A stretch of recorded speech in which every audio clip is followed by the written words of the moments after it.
Extraordinary and plenipotentiary of the Republic of Armenia in Canada to deliver his remarks.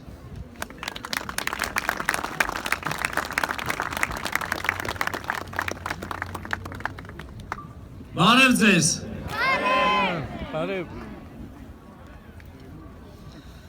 Excellencies, Your Eminences, members of the clergy, members of Parliament, distinguished representatives of diplomatic corps, esteemed guests, my fellow compatriots from Armenian communities across Canada.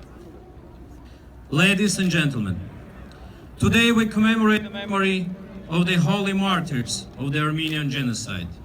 102 years have passed since Yeganian. What has changed? First of all, we have changed. We have revived as a nation and as a state. We have proved to ourselves and to the world that Turkey failed in its genocidal plans. But our struggle for justice still goes on. What has not changed? The policy of denialism by the Turkish state has not changed. Neither has its hostile attitude toward everything Armenian. But despite the setbacks, there is hope. Today's civil society in Turkey knows more about its history than it knew yesterday. Tomorrow it will know even more than it knows today, as long as media is not oppressed, parliamentarians, public figures, and editors are not murdered or detained. Slowly but surely, people are able to open up their eyes and see the truth that their government is trying so hard to suppress. The world is changing and we're all more connected than ever before. Today, it is difficult to imagine a security challenge that threatens only one nation. None of us can consider ourselves immune to the orders that the Armenian people suffered in the early 20th century. A genocide committed in any corner of the world should be viewed as a failure for the international community as a whole, as genocide prevention is the duty of every single one of us.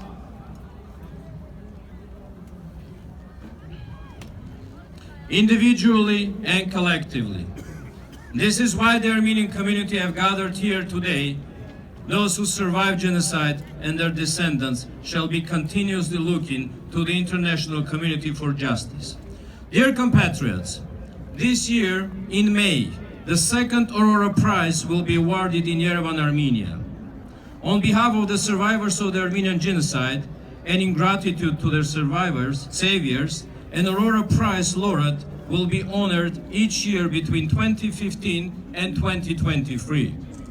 With a 100,000 grant and the opportunity to continue the cycle of giving by nominating organizations that inspired their work for a $1 million award. Recipients will be recognized for the exceptional impact of their actions on preserving human life and advancing humanitarian causes. Last year, the first Aurora Prize was awarded to Margaret Barankitse from Burundi. Co-founders of Aurora Humanitarian Initiative, Ruben Vartanyan and Nuber Afeyan, announced in Yerevan today the names of the 5 Aurora Prize for Awakening Humanity 2017 finalists. They have been selected by the selection committee for their exceptional impact, courage, and commitment to preserving human life and advancing humanitarian causes. The Aurora Prize Selection Committee includes Nobel laureates Oscar Arias, Shireen Ebadi, and Laymak Bowie, former President of Ireland, Mary Robinson, human rights activist Tina Jelani, former Foreign Minister of Australia and President Emeritus of the International Crisis Group, Gareth Evans, former President of Mexico, Ernesto Zedillo, President of the Carnegie Corporation of New York, Vartan Gregorian, and Academy Award-winning actor and humanitarian George Clooney. Aurora Prize finalists are Fartun Adan and Ms. Ilwat Elman from Somalia, Jamila Afghani from Afghanistan, Muhammad Darwish from Syria, Denis Mukwege from the Democratic Republic of the Congo, Tom Katena from Sudan. Additionally, the third Global Forum against the crime of genocide will take place in Yerevan next year. It will bring together representatives of governments, parliaments, major international and human rights organizations, acclaimed experts of international law, representatives of the media, and many others. I am very proud that my capital, Yerevan, is rapidly becoming an international center for human rights and genocide studies. My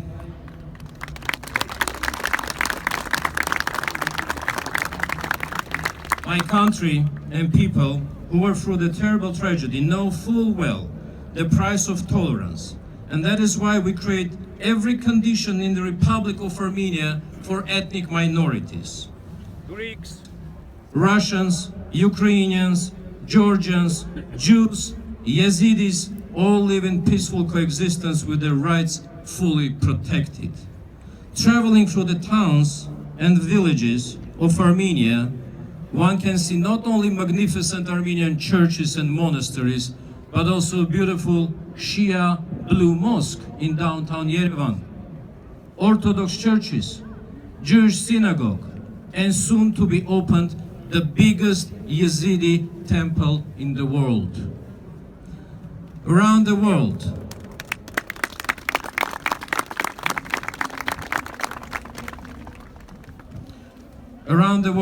conscience and probity are withstanding the cruel but retreating machine of the Armenian genocide denial.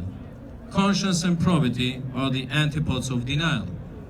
Recognition of the genocide is not the world's tribute to Armenian people and our martyrs. Recognition of the genocide is the triumph of human conscience and justice over intolerance and hatred. My fellow compatriots, 102 years have passed since it all began in 1915. 100 plus 2 years. These were not only years of loss, pain, resistance, and revival for the Armenian people, but unfortunately also years of continued denial. 1.5 million plus one.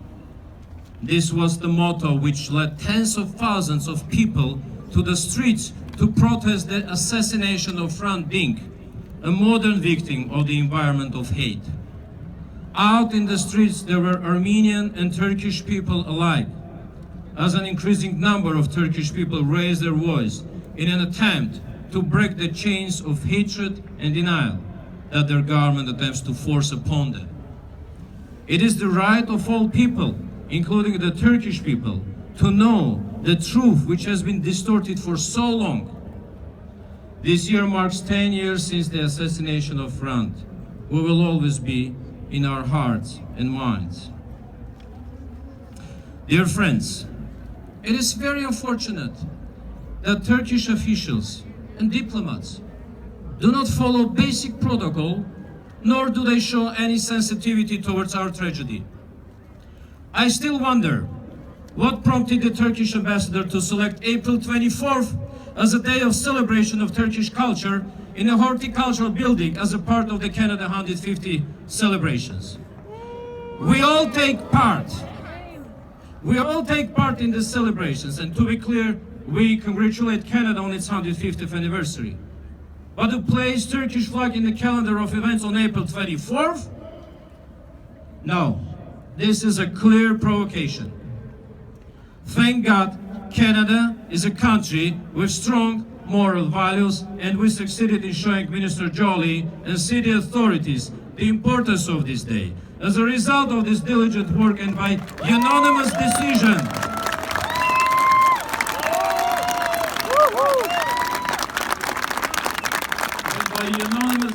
of the city's board, the Turkish flag has been removed from April 24 as today is Armenian Genocide Memorial Day.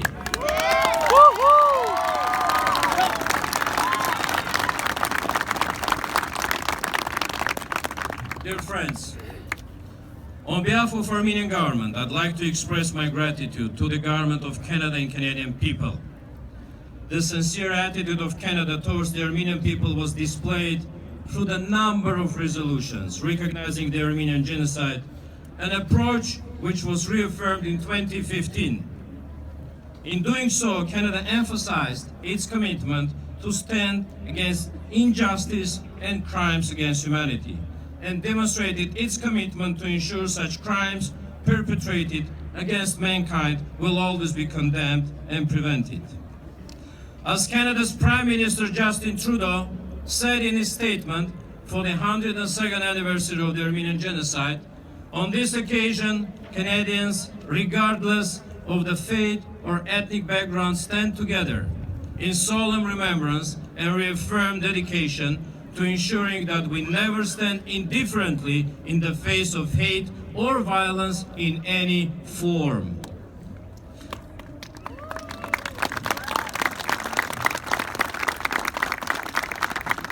Canada's initiative to declare the month of April as Genocide Remembrance, Condemnation and Prevention Month is also sincerely appreciated.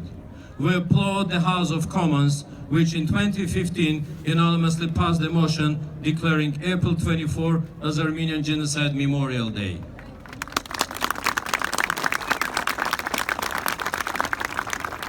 Today, as we bow before the memory of those who perished, we witness the unprecedented consolidation and resolve of our people to build a free, peaceful, and modern state, a homeland for all Armenians, where the descendants of the victims of the Armenian Genocide and of those who have survived can live in peace.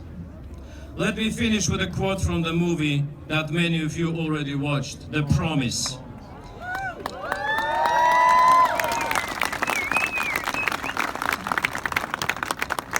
You remember what Anna Kazarian said to Mikhail? Our revenge is to survive. I would slightly change it to survive, to live, and to prosper. Keep the promise.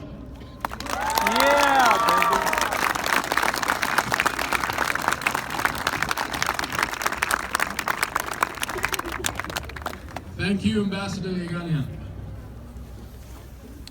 At this time, please allow me to